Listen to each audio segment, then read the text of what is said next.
স্বপ্ন বিশ্বাস, সৎ প্রচেষ্টা।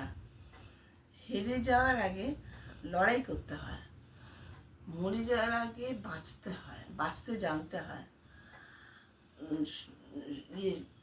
আমি সুখে থাকাটাই জীবন নহে, কষ্ট করে বেঁচে থাকার নামই জীবন।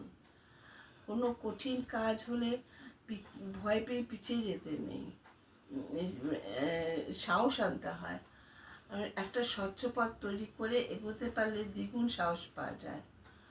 সৎ প্রচেষ্টার কোনো ভয় নেই, আনন্দ আছে। ততোধিক আনন্দ আছে সৎ প্রচেষ্টার ফল প্রাপ্তিতে। এই ধরুন, আপনার বাড়িতে একটা খালি জায়গা আছে, সেখানে আপনি একটা গাছ লাগালেন, কিছুদিন পর সেটাতে ফুল ফুটবে, ফল ধরবে। আপনার এই ফল প্রাপ্তিতে আপনার কতখানি আনন্দ হবে। সেই রকম আমাদের জানতে হবে কোথায় সৎ প্রচেষ্টার দ্বারা কী করে ভালো কাজ খোঁজা যায়। ভালো কাজ খুঁজতে পেলে এবং সেই সব কাজেরও ফল প্রাপ্তিতে ততোধিক আনন্দ পাওয়া যায়।